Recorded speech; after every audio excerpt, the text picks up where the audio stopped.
Wala pala yung microphone ko. Sorry. Sorry naman po. Sorry. Okay, kamusta po mga kababayan? Yan.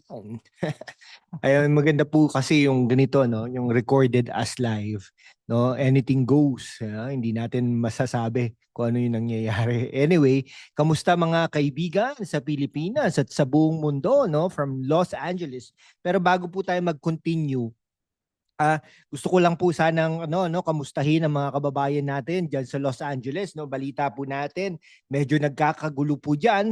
Mag-iingat-ingat po kayo, no, from the government of Trump, no. Okay, from Los Angeles to Dubai, Toronto to Davao City, this is your political wake-up call. Ngayon, pag-usapan natin ang mainit na issue, ang interim release ni former President, no, Rodrigo Roa Duterte. Pero bakit galit na galit ang One Sambayan, no? Ito po yung organisasyon na ang naipanalo lang yata nila ay si Risa Hontiveros, no? Pero the rest, no, talo lagi po ang mga kandidato nila, no? Anyway, yung last election si Kiko Pangilinan at saka Bam Aquino yata yan, no?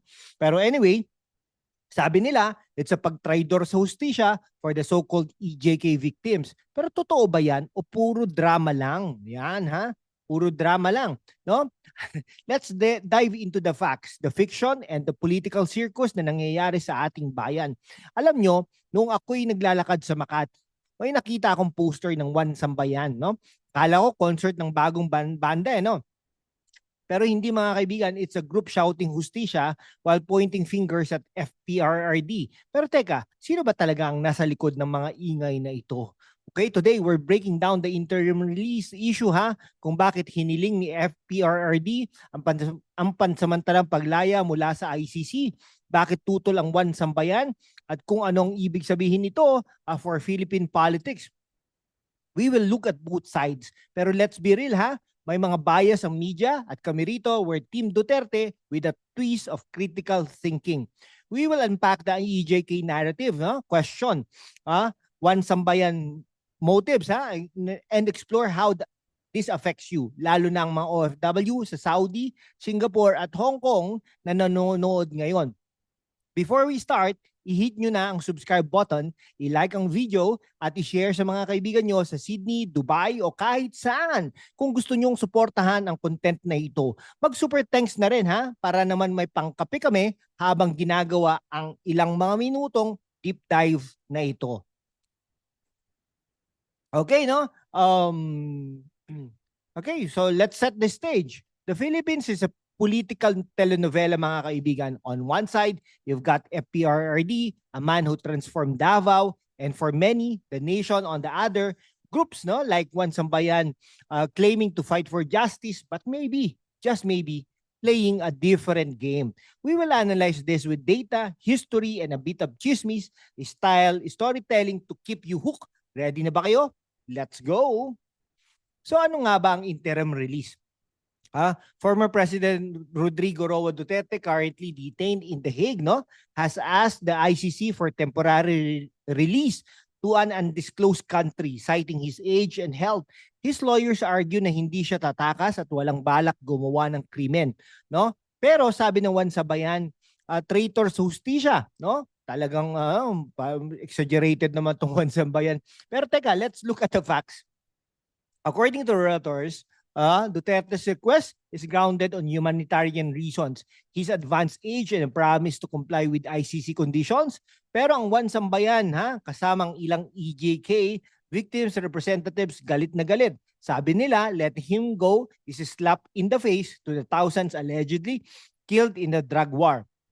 Pero here's the kicker. Is the ICC case even legit? The Philippines withdrew from the ICC in 2019. So bakit pa rin sila nang hihimasok, no? So imagine this, the ICC is like the tita who keeps meddling in your family drama kahit wala na siyang karapatan, no?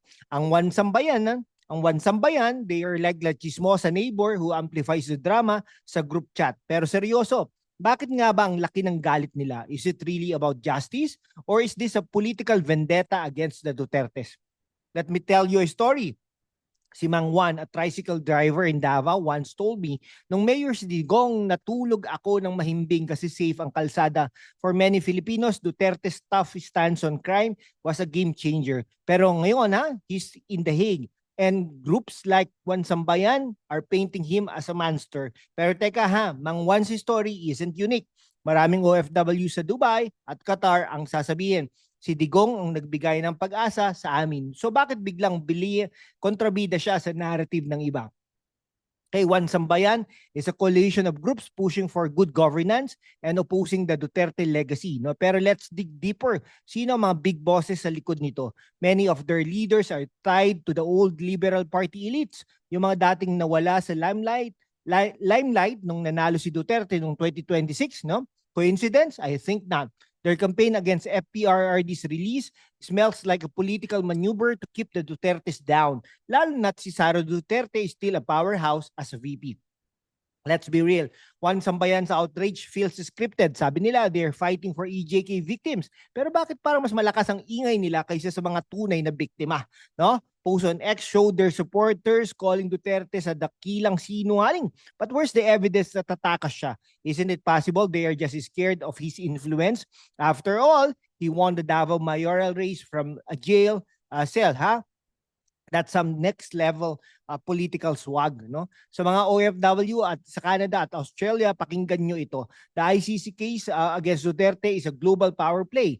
Western institutions love meddling in developing nations' affairs, pero bakit hindi nila hinabol ang mga leaders sa kanilang backyard? Selective justice ba ito?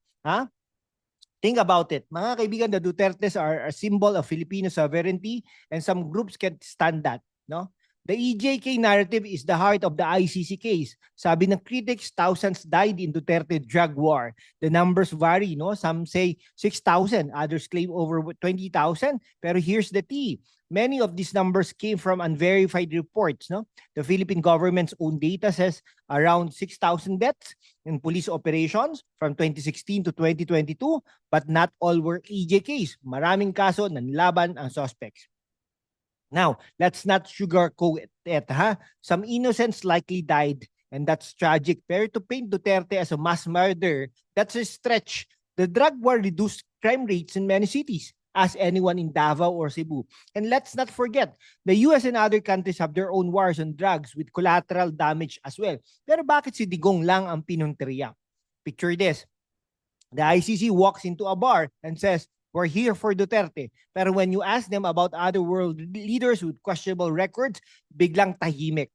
No? And the EJK victims reps, they're like contestants in a drama queen pageant, no? Shouting justisya, but ignoring the bigger picture like how Duterte's policies save communities from drug lords. Ang gulo, di ba?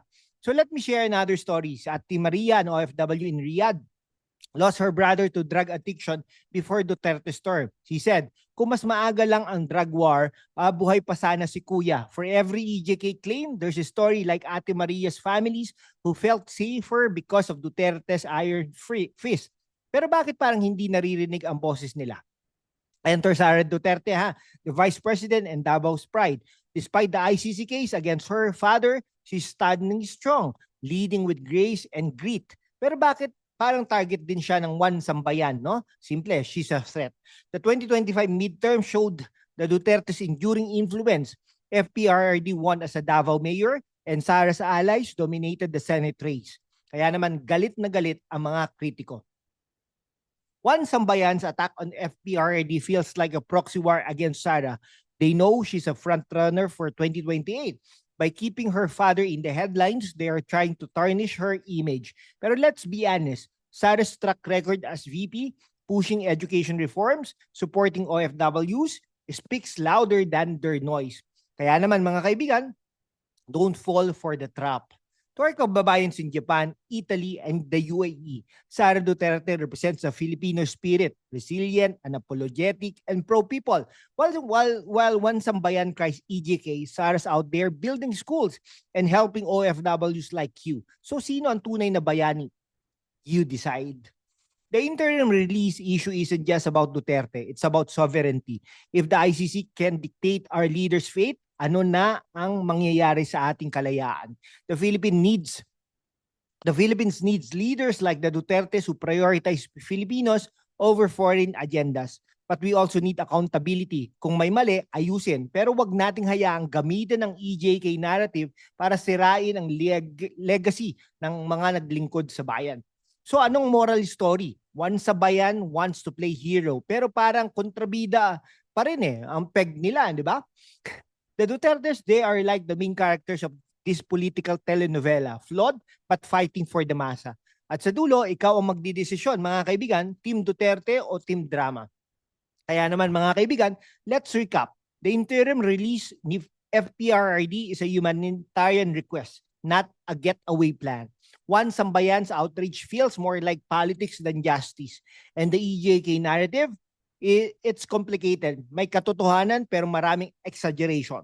Si Sara Duterte, she's the real deal, carrying her father's legacy while building her own.